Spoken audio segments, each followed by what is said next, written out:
เพื่อการศึกษาพระพุทธศาสนาและวัฒนธรรมระบบ FM 104.5 เมกะเฮิรตซ์รายการต่อไปเป็นรายการคดีโลกคดีธรรม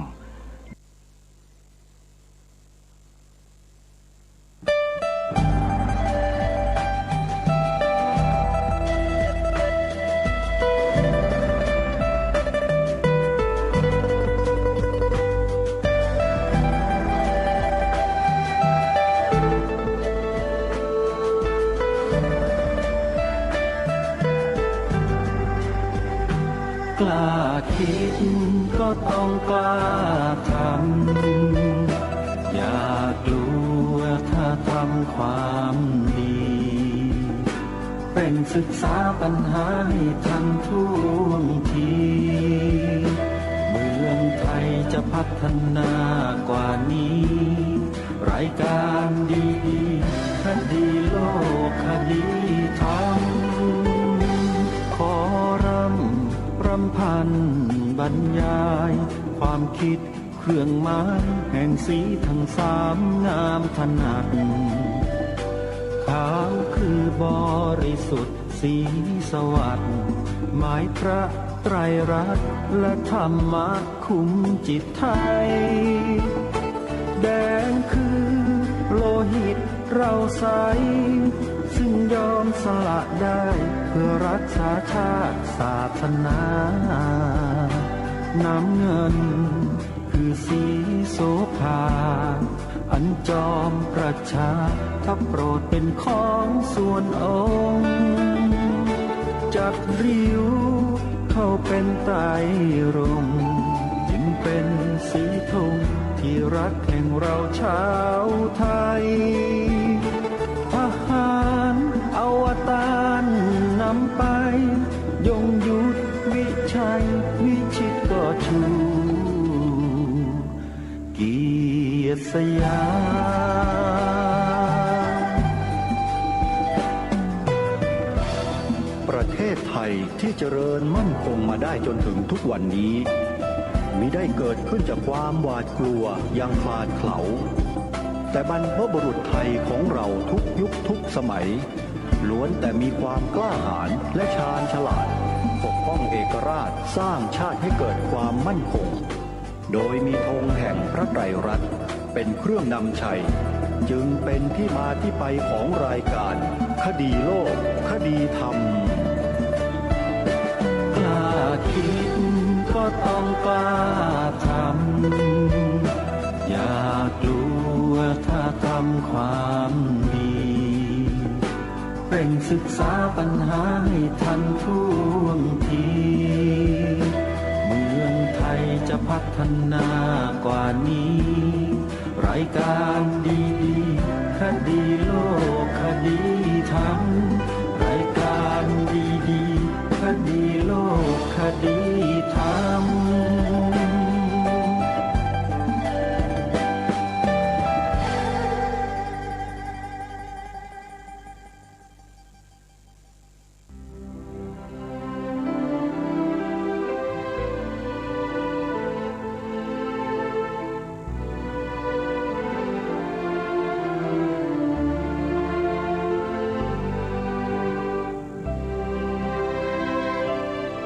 ขอกราบถวายความนอบน้อมแด่พระรัตนตรัยถวายความเคารพพระมหาเถระพระเถรานุเถระทุกท่านขอความสุขความเจริญในธรรมจงบังเกิดมีแด่ท่านสาธุชนที่กำลังติดตามรับฟังรายการจากสถานีวิทยุแห่งนี้ทุกท่านขอนำท่านผู้ฟังเข้าสู่รายการคดีโลกคดีธรรม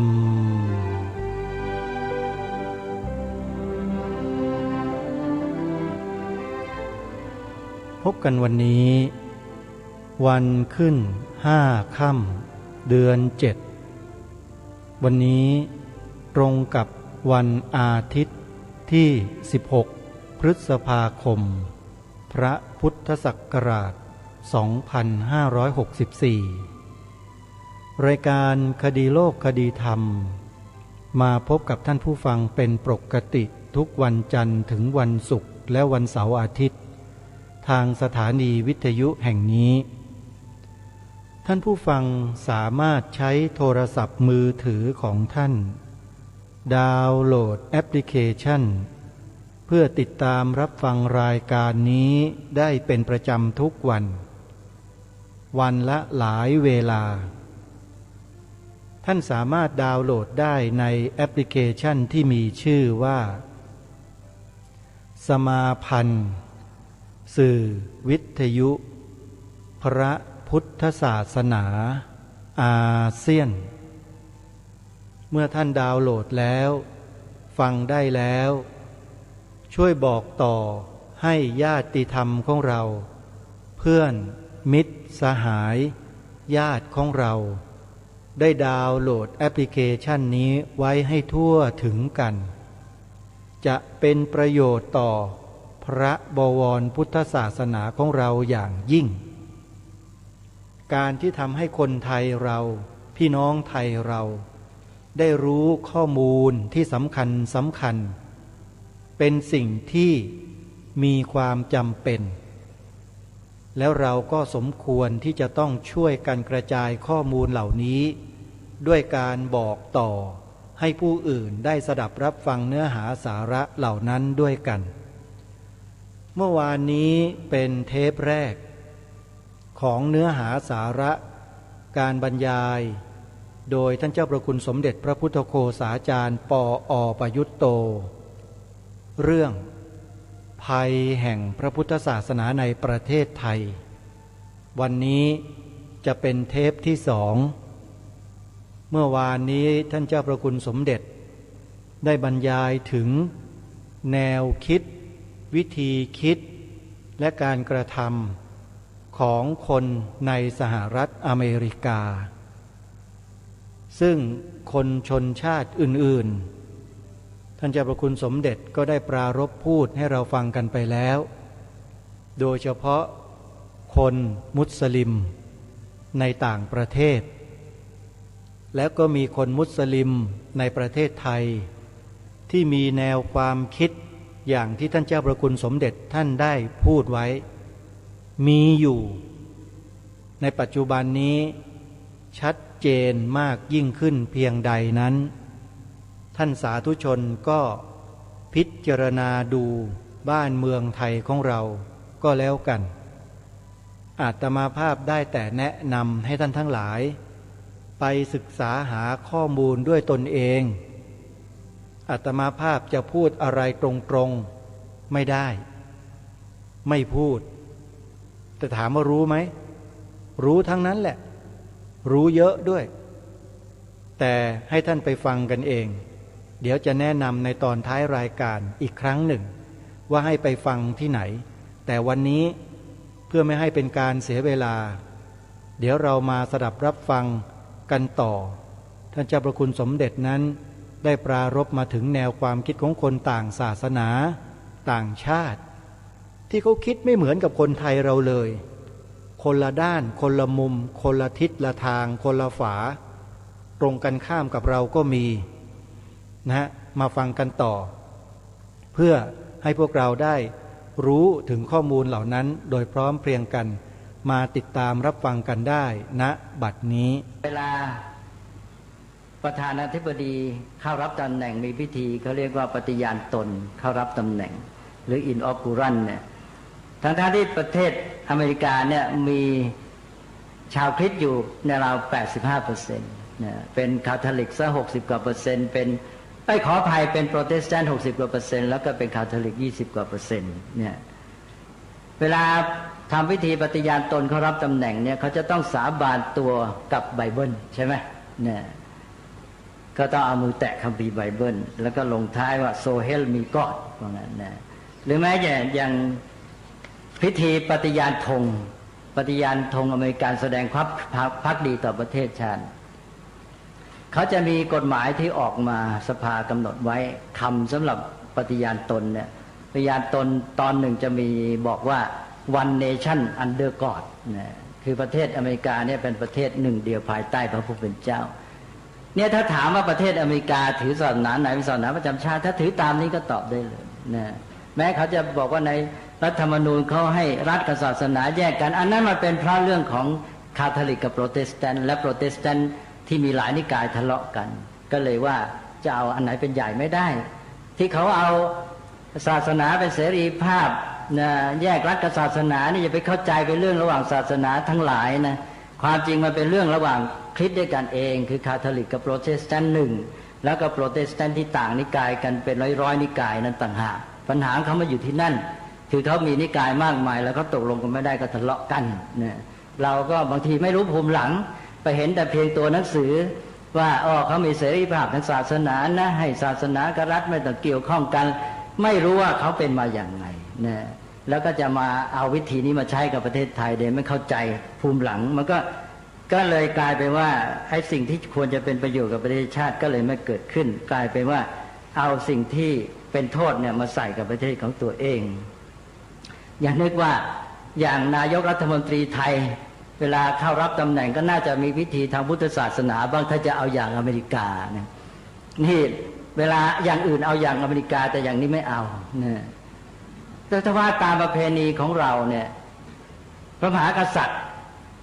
ทรงมีพิธีบรมราชาภิเษกก็แน่นอนว่าจะต้องมีพิธีทางพระพุทธศาสนาเนี่ยอันนี้ว่าเมื่อเรามาเป็นประชาธิปไตยเนี่ยเราไม่ได้สืบต่อเรื่องวัฒนธรรมประเพณีทำไมสิ่งเหล่านี้เราไม่สืบต่อก็เป็นเรื่องที่ควรจะนำมาพิจารณาด้วยนะอันนี้ก็อีกเรื่องหนึ่งที่อาตมาพูดไปแต่ต้นที่บอกว่าเมื่อปี 2525 ก็มีเรื่องตื่นเต้นกันใหญ่ก็ชาวพุทธก็ลุกกันมาเคลื่อนไหวไปสักพักแล้วก็เงียบๆไปก็คือกรณีที่เรียกว่าวาติกันคาวซิลIIหรือการประชุมสังคายนาวาติกันครั้งที่สองเรื่องนี้เป็นไปยังไงมายังไงก็มาเล่าให้ฟังซะด้วยนะก็ย้อนหลังไปนี้ก็เกือบ20 ปีแล้ว19 ปีแล้วนะตอนนั้นก็ฝ่ายชาวพุทธเนี่ยได้ไปเจอเอกสารของเขาเรียกว่า Secretariat for Non-Christian เป็นสำนักเลขาธิการเพื่อคนที่ไม่ใช่ชาวคริสต์เป็นเอกสารลับเขาบอกว่าเป็น confidential นี่ก็ไปเจอเข้าในเอกสารเนี่ยซึ่งเขาใช้สำหรับสื่อกันระหว่างพวกบิชอปคาทอลิกที่ทำงานอยู่ในประเทศต่างๆหลายๆประเทศในเอกสารนี้ก็ไปเจอนโยบายใหม่ของคาทอลิกที่จะปฏิบัติต่อศาสนาอื่นๆให้รู้ว่าเวลาเนี้ยทางคาทอลิกได้เปลี่ยนนโยบายคือก่อนหน้านี้ทางชาวคริสต์คาทอลิกโดยเฉพาะบาทหลวงเวลาเผยแผ่ศาสนาก็จะใช้วิธีรุนแรงก็คือว่าด่าว่าโจมตีอย่างสมัยก่อนถ้าเป็นญาติโยมที่อายุมากๆนะก็จะได้ยินอย่างที่สนามหลวงเนี่ยอย่างทีวีพวกเผยแผ่ศาสนาคริสต์ก็ขึ้นไปยืนแล้วก็ไปโจมตีพุทธศาสนาด่าว่าต่างๆแล้วต่อมาภาพนี้ก็หายไปแล้วมีการเปลี่ยนแปลงมาในทางที่เข้ามาเป็นมิตรอะไรต่างๆนี่ชาวพุทธก็เลยไปเจอไอ้เอกสารที่เป็นลับนี่ขึ้นมาที่สืบเนื่องมาจากวาติกันคาวซิลครั้งที่สองนะซึ่งเขาประชุมตั้งแต่ปี1962ถึง1965ก็เป็นพ.ศ.ประมาณ2505เนี่ยแต่ว่าเรามาเจอหลังจากนั้นตั้งนานแล้วในเมื่อเขาเปลี่ยนนโยบายโดยตัวเองก็แปลกใจว่าชาวคริสต์บาทหลวงอะไรต่างๆเนี่ยเข้ามาสัมพันธ์กับชาวพุทธอย่างดีจนกระทั่งว่าที่กรมการศาสนาเนี่ยถึงกับตั้งเป็นหน่วยงานเป็นศูนย์อะไรเรียกว่าศาสนสัมพันธ์ขึ้นมาคำว่าศาสนสัมพันธ์นี่ก็แปลจากภาษาอังกฤษที่ทางคาทอลิกใช้ว่าไดอะล็อกนะซึ่งไดอะล็อกปกติก็แปลกันว่าอะไรเสวนาหรืออะไรทำนองเนี้ยแต่ในกรณีนั้นเขาแปลว่าศาสนสัมพันธ์ที่กรมการศาสนาก็ตั้งหน่วยนี้ขึ้นเพื่อให้ทางคริสต์ทางพุทธอะไรต่างๆได้มาประสานกันมีความกลมกลืนเป็นอันหนึ่งอันเดียวกันนี่เราไปเจอเอกสารลับนี้ก็บอกว่าเขาเปลี่ยนนโยบายในการเผยแผ่ศาสนาว่าในโลกปัจจุบันเนี่ยการที่จะมาใช้วิธีโจมตีด่าว่าเนี่ยมันไม่ได้ผลแล้วอย่างในเมืองไทยเองบาทหลวงเขาก็รู้อยู่เขาก็พูดว่าในเมืองไทยนี่ศาสนาคริสต์เข้ามาตั้งแต่ อาตีซะว่าสมัยสมเด็จพระนารายณ์มหาราชกันเรา300 ปีมาถึงปัจจุบันเนี่ยมีคนไปเป็นคริสต์อยู่แค่100,000 กว่าเวลาที่ผ่านไปยาวนานหลายร้อยปีทุนมหาศาลที่ใช้ไปเนี่ยเมื่อมาเทียบกับผลที่ได้เนี่ยถือว่าไม่ได้ผลเลยเพราะนั้นการที่จะใช้วิธีอย่างเก่าเนี่ยเลิกได้แล้วก็เลยเปลี่ยนมาก็ที่หน่วยกลางที่วาติกันเองก็เปลี่ยนเป็นนโยบายจากการประชุมใหญ่ครั้งนี้นะโดยให้ใช้วิธีไดอะล็อกให้มีการวิสาสะกันแล้วก็ให้ใช้วิธีที่เรียกว่า assimilation จะเรียกว่าการกลมกลืน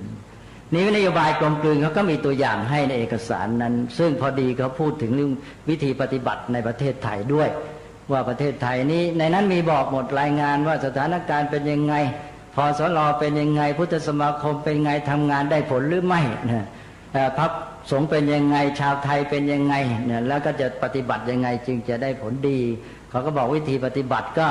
จะต้องใช้วิธีกลมกลืนนะก็ในแง่คำสอนทางศาสนาก็ให้คนที่เก่งของคริสต์เนี่ยไปเรียนหลักธรรมพุทธศาสนาแล้วก็เอามาใช้ในคริสตศาสนาแล้วก็พวกพิธีกรรมต่างๆก็นำมาใช้นะเขาตอนนั้นก็ปรากฏมีการนำมาใช้ในพิธีกลมกลืนแบบนี้ซึ่งเดี๋ยวนี้ก็ยังมีอยู่อย่างชาวคริสต์ต่อจากนั้นมาซึ่งจนกระทั่งปัจจุบันเนี่ยยังมีการทอดพระป่ามีการทอดกฐิน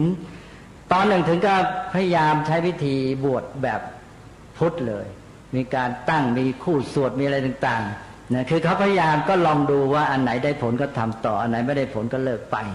แต่ว่าพระป่านี่ยังทำอยู่นี่ก็เป็นตัวอย่างแล้วก็อย่างนำเอาเช่นแบบแผนเรื่องของการก่อสร้างสถาปัตยกรรมก็ให้มาเป็นคล้ายๆแบบไทยแบบพุทธแล้วก็นำโต๊ะหมู่บูชาเข้าไปใช้ซึ่งเดี๋ยวนี้ก็จะทราบได้ว่าก็นำเอาโต๊ะหมู่เนี่ยแบบของในวัดพุทธศาสนาเนี่ยไปใช้ในโบสถ์คริสต์เนี่ยไปตั้งไม้กางเขนแทนพระพุทธรูปอะไรอย่างนี้บางทีก็เอาพุทธรูปบางแห่งก็ได้ทราบว่าเอาพุทธรูปไปตั้งข้างๆด้วยเนี่ยอันนี้ก็เป็นเรื่องของวิธีการกลมกลืนซึ่งทำมาซึ่งชาวพุทธเนี่ยไม่ค่อยรู้เรื่องจะมองไปในแง่ดีว่าอ๋อนี่เขามาเป็นมิตรกับเราเนี่ยนี้เราไปเจอนอกจากในเรื่องของภาคปฏิบัติแล้วก็ไปเจอในแง่คำสอนก็มีเอกสารของสถาบันคริสต์ออกมาก็พูดถึงนโยบายเกี่ยวกับคำสอนเขาก็ตั้งวิธีการนำเอาหลักธรรมของพุทธศาสนาไปอธิบายโดยใช้วิธีอธิบายเขาเรียกอะไรเดี๋ยวอาตมาจะต้องขออ่านให้ฟังเขาใช้ศัพท์ว่ายังไงนะคือบอกว่า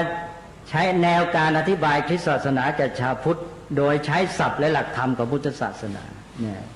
อันนี้เขาตั้งไว้ในเอกสารประจำแล้วก็พยายามทำมีบาทหลวงหลายท่านพยายามทำอย่างนี้แล้วก็ให้ใช้นโยบายที่เอาพุทธกับคริสต์เนี่ยเป็นอันหนึ่งอันเดียวกันการใช้เป็นอันหนึ่งอันเดียวกันก็คือว่าแต่ที่บอกเมื่อกี้กลมกลืนแต่อาตมาว่าไม่ใช่กลมกลืนครอบเลยการครอบก็คือว่าเอาพุทธเนี่ยไปอยู่ข้างในแล้วเอาคริสต์นี่เป็นใหญ่การเอาคริสต์เป็นใหญ่ก็คือว่าให้พระพุทธเจ้าเนี่ยเป็นคนที่พระเจ้าส่งมาเพราะฉะนั้นในเอกสารของคริสต์ตอนนั้นก็จะมีออกมาชัดเจนเลยบอกว่าพระพุทธเจ้าเนี่ยเป็นประกาศกที่พระผู้เป็นเจ้าได้ส่งมาเนี่ย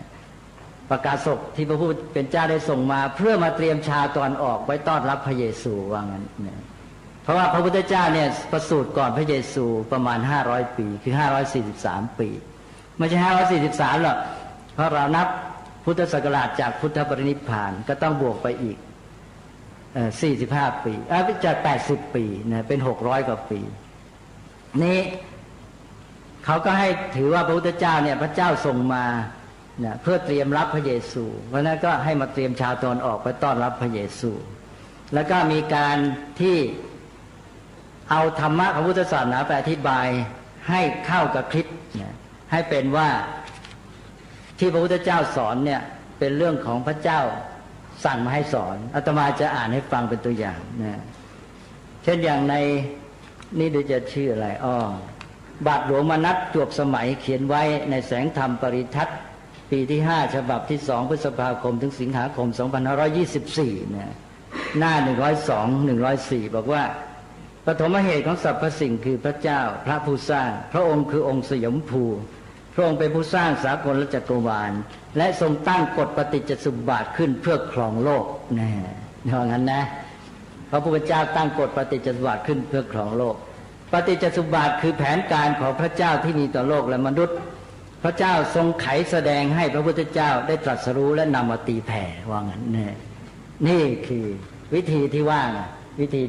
กลมกลืนก็เอาเป็นว่าที่พระพุทธเจ้าตรัสรู้เนี่ยก็คือพระผู้เป็นเจ้าไขแสดงก็ถ้าใช้ศัพท์ฝรั่งเขาเรียกว่า revelation เนี่ยไขแสดงให้พระพุทธเจ้าตรัสรู้และนำมาตีแผ่เนี่ยอย่างหลักอื่นก็เหมือนกันอย่างเรื่องไตรลักษณ์เขาก็จะมีอธิบายคือบาทหลวงก็จะอธิบายเพื่อเป็นแนวว่าชาวคริสต์หรือบาทหลวงผู้เผยแผ่เนี่ยจะเอาธรรมะของพุทธเนี่ยไปใช้อย่างไรเขาจะอธิบายว่าอนิจจังในคัมภีร์ไบเบิลก็สอนไว้ว่าอย่างนี้ทุกขังก็สอนไว้ว่าอย่างนี้อนัตตาก็สอนไว้ว่าอย่างนี้อาตมาอ่านแล้วตอนนั้นก็ไปค้นดูว่าในคัมภีร์ไบเบิลเนี่ยมีสอนอย่างนี้จริงหรือเปล่าไปดูแล้วไม่เห็นมันน่าจะแปลอย่างนั้นเลยนะไม่รู้เขาแปลได้ยังไงตรงนี้เขาแปลเป็นอนิจจังตรงนั้นเขาแปลเป็นทุกขังเขาแปลไปได้เนี่ยและอนัตตาก็บอกว่ามีแล้วเสร็จแล้วเขาว่าไงรู้ไหมเขาบอกว่าคือเขาพูดแล้วสรุปความได้ความว่าพุทธศาสนาพุทธเจ้าก็สอนไปได้จนถึงอนัตตาเนี่ยสอนอนิจจังทุกขังอนัตตาได้ต้องอาศัยรอพระเยซูมาสอนอัตตาอีกทีหนึ่งก็คือพระเยซูเนี่ยมาทำให้จบนะต้องไปสู่อัตตาของพระเยซูอีกทีอาตมาจะอ่านให้ฟังสักตอนหนึ่งอันนี้มาจากอะไรหนังสือสัปดาห์สารนิตยสารรายสัปดาห์พิมพ์โดยโบสถ์นักบุญยอแซฟอำเภอบ้านโป่งราชบุรีนะเขียนว่าพระเจ้าทรงใช้พระธรรมสร้างทุกสิ่งพระธรรมนั้นมาเกิดเป็นมนุษย์แท้นะพระธรรมมาเกิดเป็นมนุษย์แท้หมายถึงพระธรรมมาเกิดเป็นพระเยซูพระธรรมองค์นิจจังสุขอัตตามาเกิดเป็นมนุษย์ซึ่งอนิจจังสุขขังทุกขังอนัตตาเพื่อมนุษย์จะได้รับสภาพนิจจังสุขอัตตาจากพระธรรมพระธรรมเป็นบุตรองค์เดียวของพระเจ้ามนุษย์ที่รับสภาพนิจจังสุขอัตตาเมื่อคริสตชนถึงแก่ความตายอนัตตาก็สูญสิ้นไปเหลือแต่อัตตาในโลกุตระซึ่งเป็นนิจจังและสุขอย่างสมบูรณ์อันนี้ก็เป็นตัวอย่างให้เห็นว่าเขาได้ปฏิบัติจริงอย่างนี้เนี่ยก็เอาธรรมะในพุทธศาสนาเนี่ยมาอธิบายใหม่ให้เป็นของคริสตศาสนาแต่ว่ามีนโยบายไว้ชัดว่าต้องให้คริสต์เนี่ยสูงกว่านะก็คือเอาพุทธเนี่ยไปอยู่ในนั้นอีกทีหนึ่งก็เลยเรียกว่าเป็นวิธีการครอบนะแต่นี่ก็เป็นเรื่องที่ว่าควรจะรู้เนี่ยอาตมาว่าชาวพุทธก็ไม่เคยรู้ทั้งที่ว่าอันนั้นเป็นเหตุการณ์ที่ได้เคลื่อนไหวกันครั้งใหญ่เมื่อปี 2525 19 ปีมาแล้วก็เงียบหายไปก็ไม่ได้มีการเอาจริงเอาจังอะไรเลยกลายเป็นเรื่องตูมตามหรือไฟไหม้ฟางแล้วก็จบไปอาตมาถึงได้บอกว่ามาถึงเวลานี้มันแทบจะสายไปได้หรือเปล่าที่เราจะมาตื่นตัวกันนะเพราะว่าเวลานี้อะไรต่ออะไรเนี่ยมันไปไกลเยอะแล้วนี่ปัญหาก็มาจากชาวพุทธเองด้วยก็ในการที่เรามีลักษณะอย่างเนี้ยนะไม่ค่อยจะได้ถืออะไรเป็นจริงเป็นจังนะก็เลยกลายเป็นคนที่ตกอยู่ในความประมาท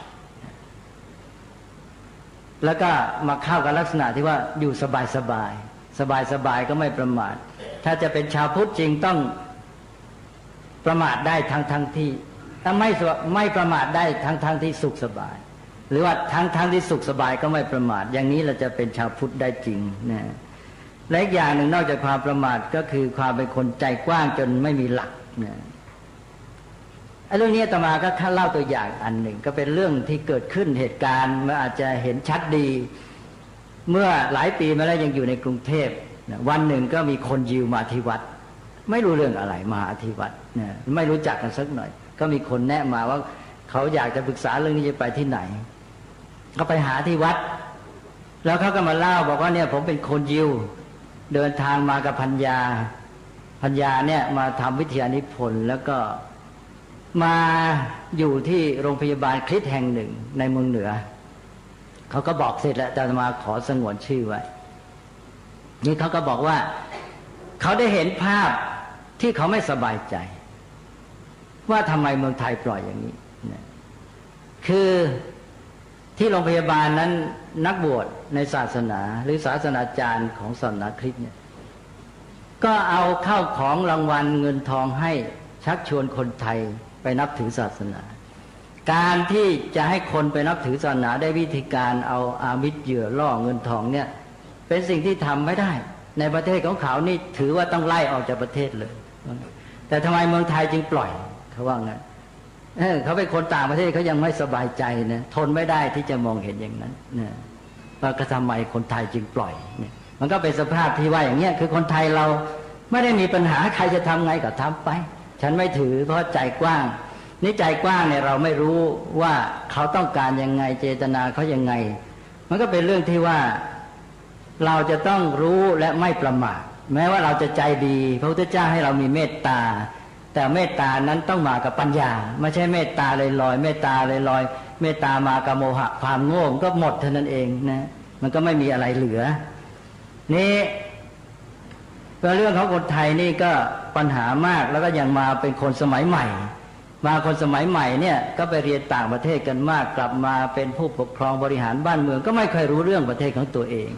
ไม่รู้เรื่องประเทศตัวเองก็รวมทั้งไม่รู้เรื่องพุทธศาสนาด้วย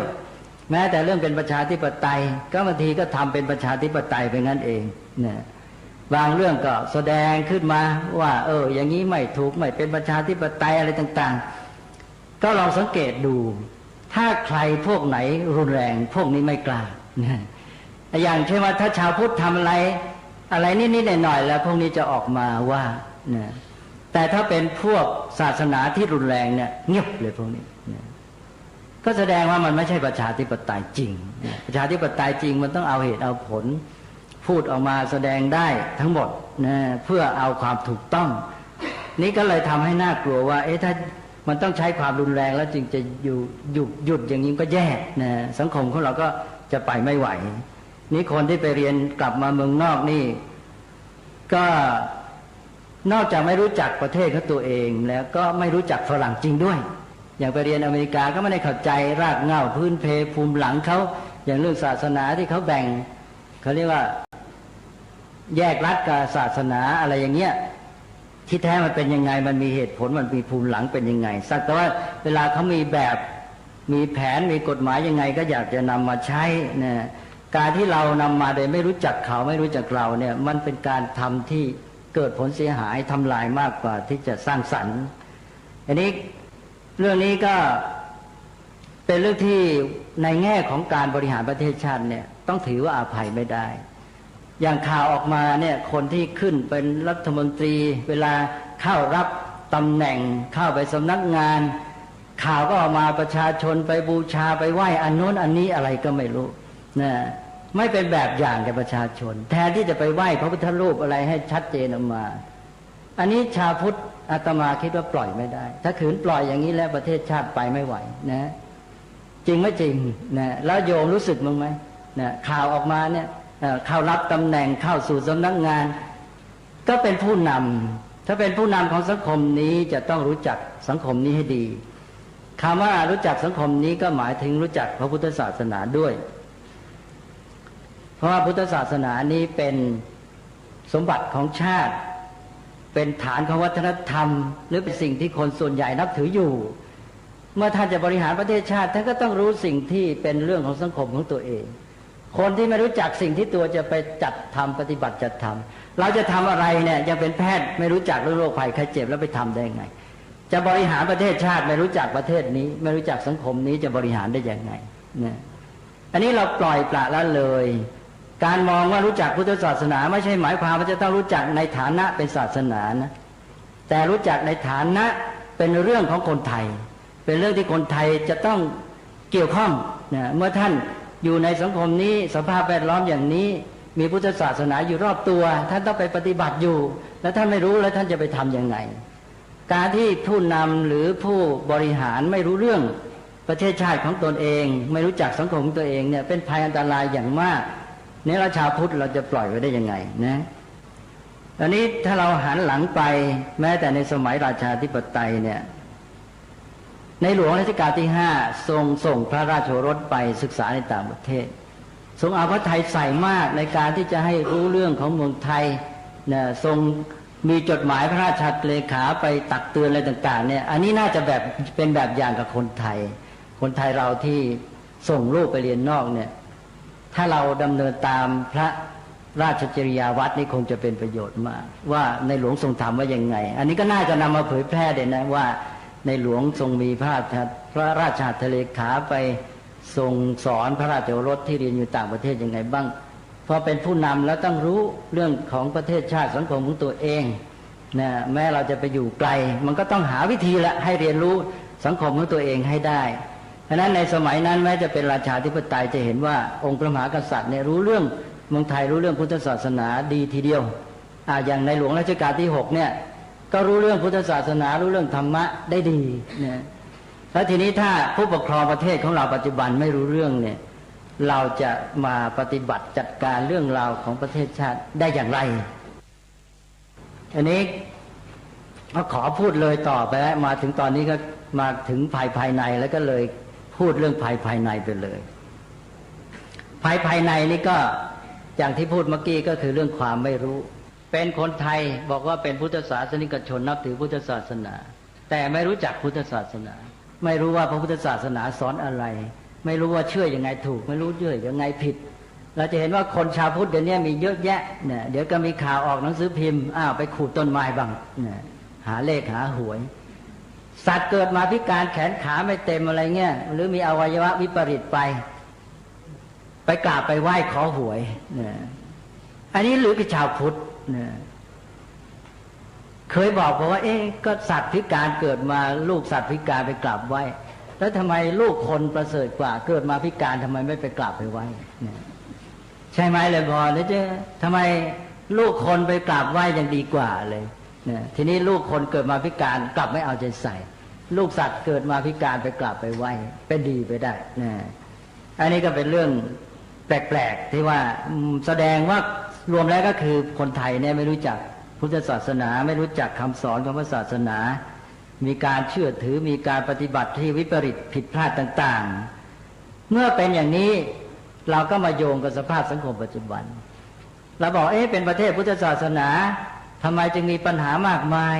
มีเรื่องอาชญากรรมอะไรต่างๆแปลกๆอย่างที่ท่านประธานเสวนาได้เล่าให้ฟังเมื่อกี้เรื่องในโรงเรียนเรื่องเด็กเรื่องอะไรต่างๆเนี่ยก็เพราะว่าคนที่เป็นชาวพุทธเนี่ยไม่รู้จักพุทธศาสนาเชื่อถือผิดปฏิบัติผิดก็เลยบอกว่าถ้าอย่างนั้นวิธีแก้ปัญหาสังคมไทยก็ง่ายๆตรงไปตรงมาเพราะคนไทยซึ่งส่วนใหญ่ 95% หรือในหลายถิ่นเนี่ยส่วนมากเก็บ 100% เนี่ย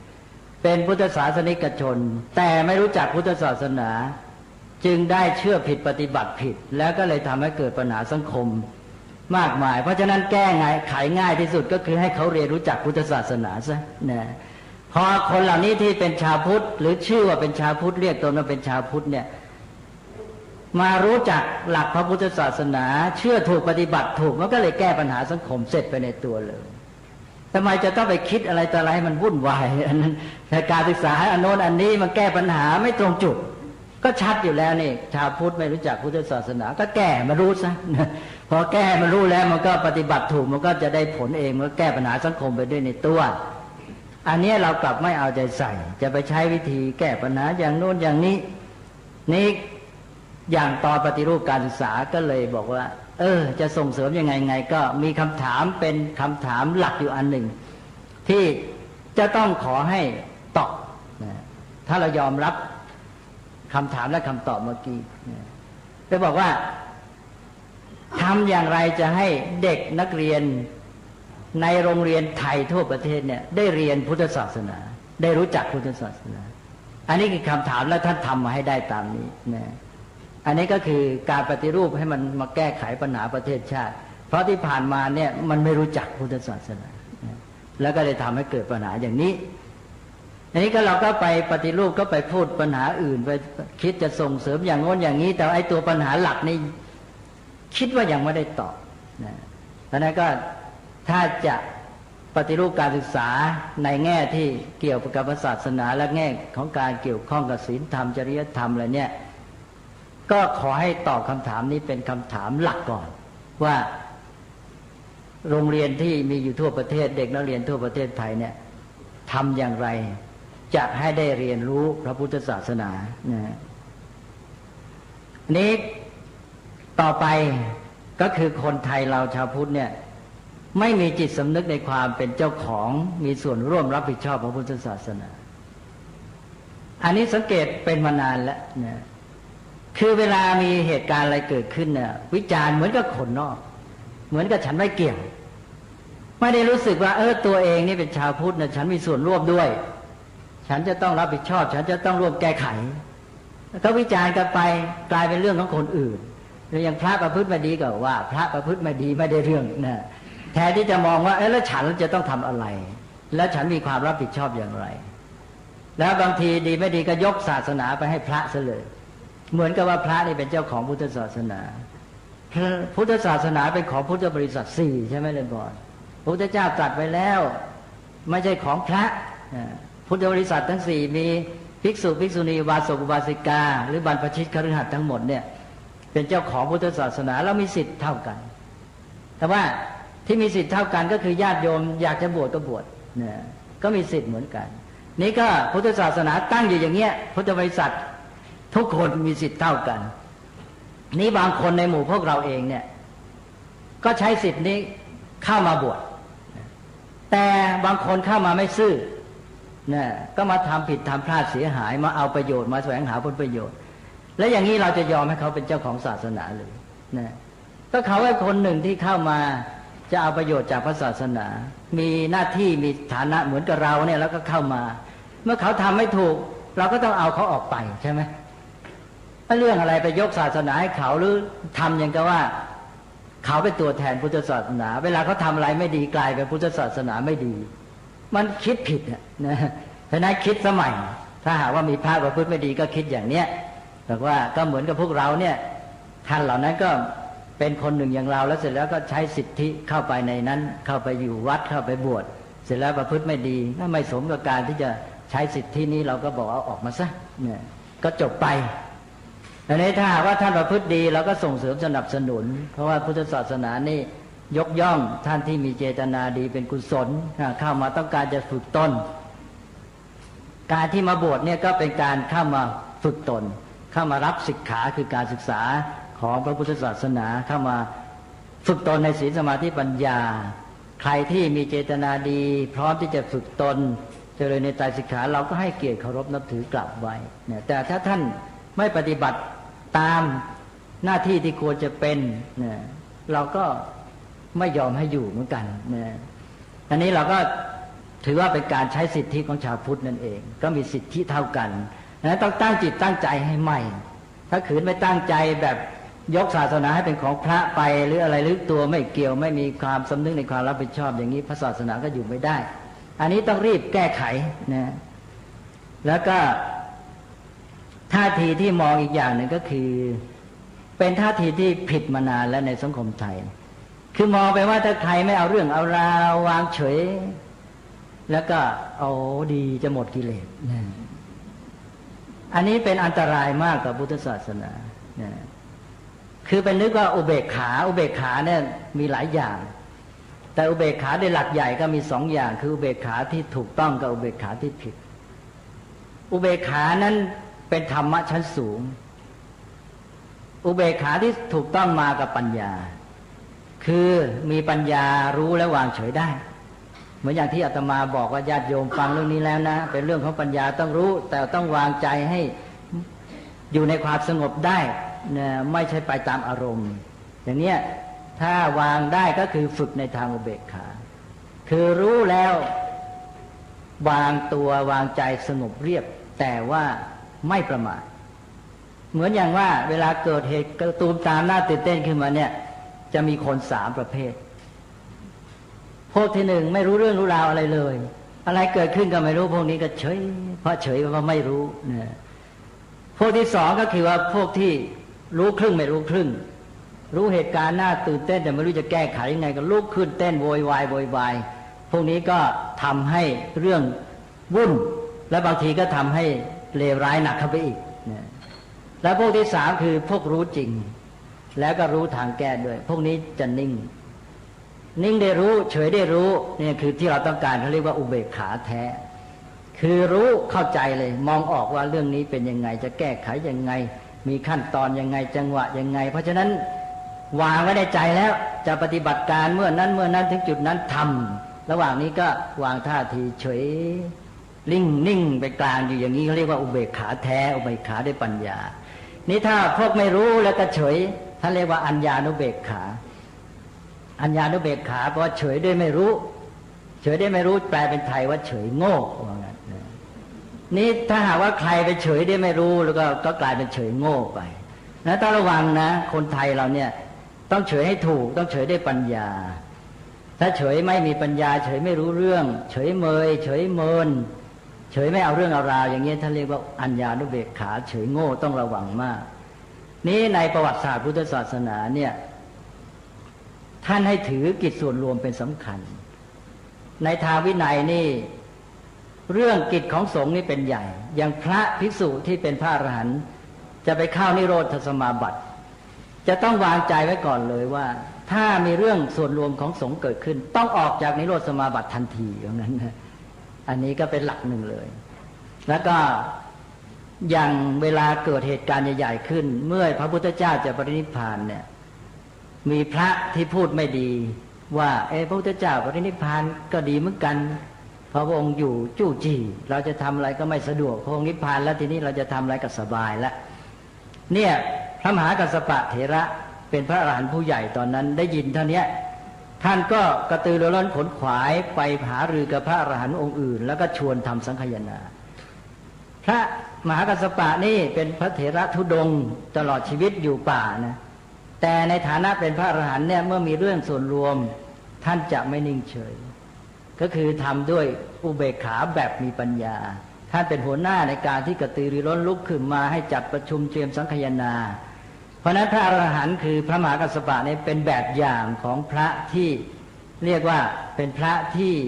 เราเหมือนกับว่าไม่เอาเรื่องกับสังคมแต่ว่าท่านที่จริงก็คือท่านไม่ได้เฉยไม่ได้นิ่งไม่ได้ปล่อยปละละเลยล่ะ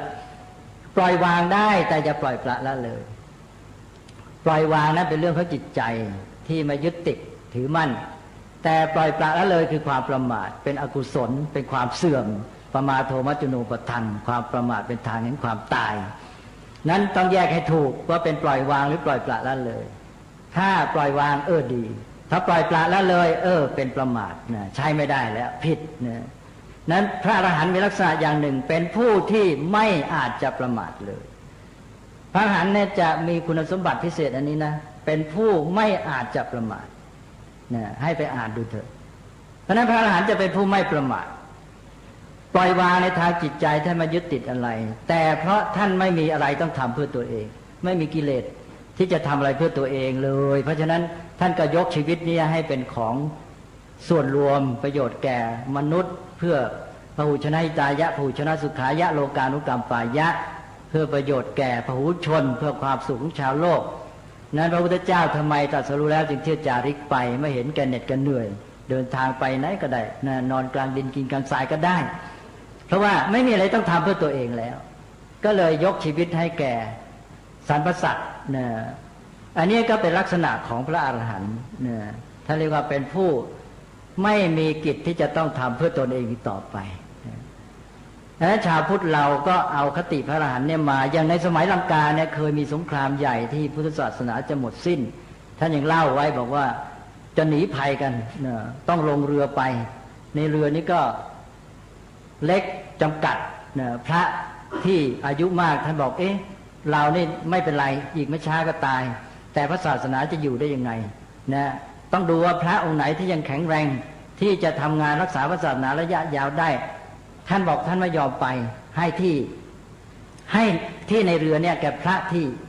มีความสามารถที่จะเป็นผู้รักษาพระศาสนาต่อไปอันนี้คือคติของพระอรหันต์คือนึกถึงประโยชน์ส่วนรวมเป็นใหญ่นะเพราะนั้นคนไทยชาวพุทธเนี่ยจะต้องนึกเรื่องนี้ให้มากถ้าเป็นเรื่องของประโยชน์ส่วนรวมอะไรต่างๆเนี่ยพระอรหันต์เนี่ยต้องมาเป็นผู้นำในการที่จะกระตือรือร้นขนขวายทำในทางที่ถูกต้องตามพระธรรมวินัยเพราะนั้นในประวัติศาสตร์พุทธศาสนาเนี่ยเราจะมีหลายครั้งที่ว่าบางทีพระอรหันต์ก็ถูกลงโทษโยมก็จะบอกเป็นไปได้ยังไงลงโทษพระอรหันต์นะอย่างสมัยพระเจ้าอโศกก็มีลงโทษพระอรหันต์แต่ไม่ใช่ฆราวาสมาลงโทษนะเป็นที่ประชุมสงฆ์แต่ในสมัย ที่มีพระนาคเษนนั่นก็เช่นเดียวกันก็เป็นเรื่องเขาลงโทษพระอรหันต์ลงโทษยังไงก็คือว่าเวลามีเรื่องของส่วนรวมกระทบกระเทือนต่อประโยชน์สุขเรื่อง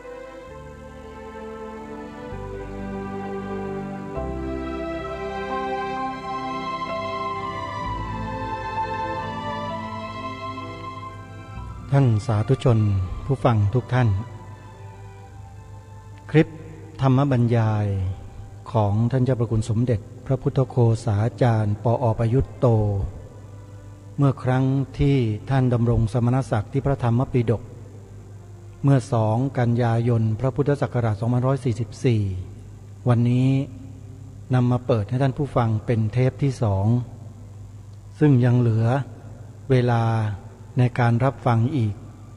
จำนวน1 ชั่วโมงกว่าซึ่งวันพรุ่งนี้และวันต่อๆไปก็จะได้มาทยอยเปิดให้กับทุกท่านได้ฟังต่อไปสรุปรายการในวันนี้อยากจะบอกกับท่านผู้ฟังทั้งหลายว่าพระพุทธศาสนาในเมืองไทยของเรานั้นกำลังอยู่ในขั้นอันตรายท่านเจ้าประคุณสมเด็จพระพุทธโฆษาจารย์พูดมาตั้งแต่ปีพระพุทธศักราช2544ปีนี้พระพุทธศักราช2564เกือบ20 ปีแล้วโยม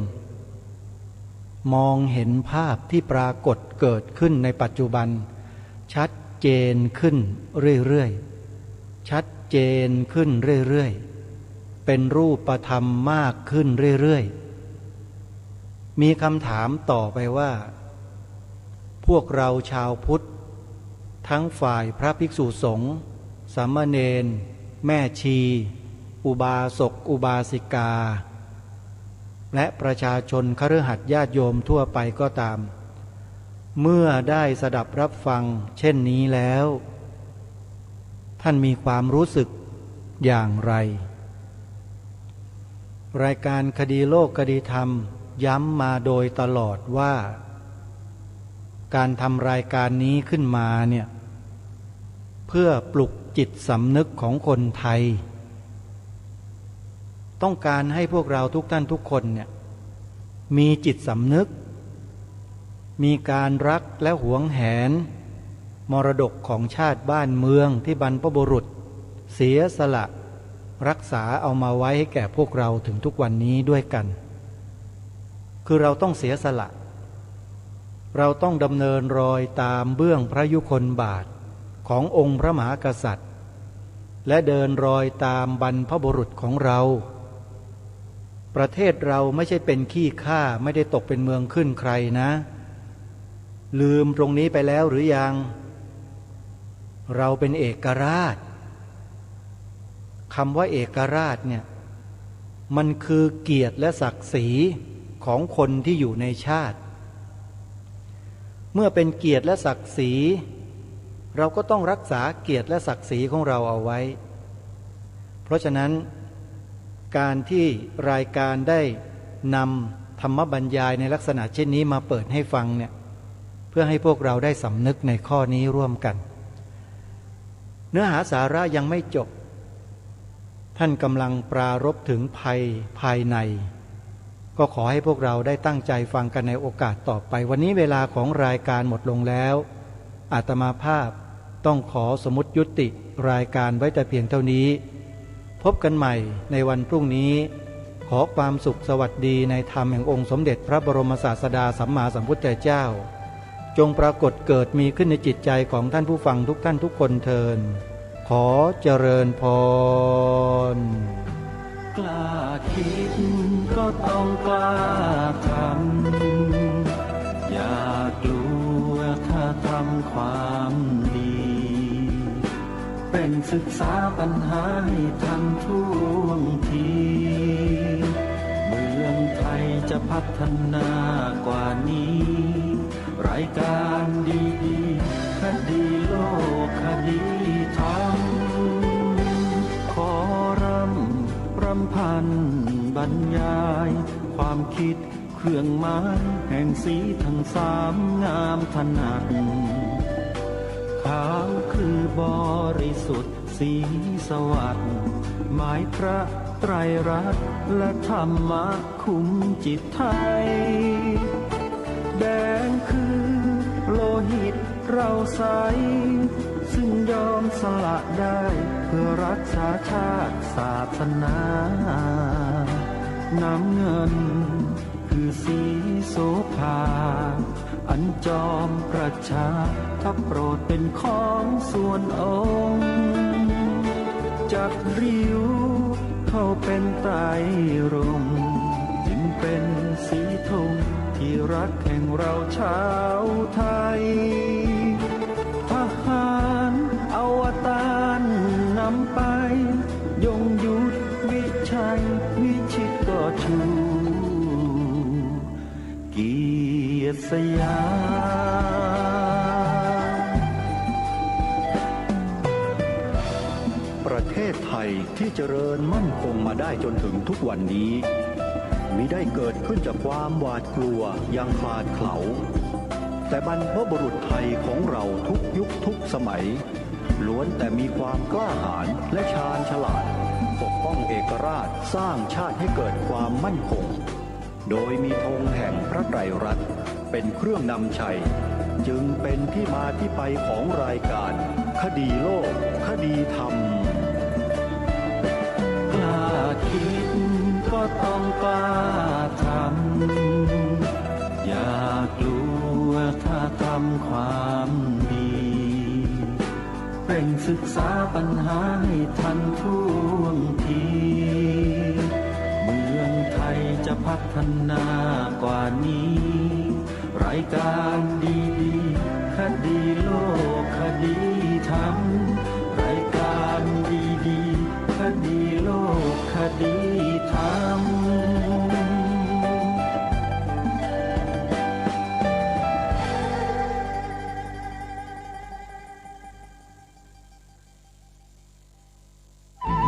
ที่จบไปแล้วนั้นเป็นรายการคดีโลกคดีธรรมดำเนินรายการโดยพระครูปลัดนรงค์ฤทธิ์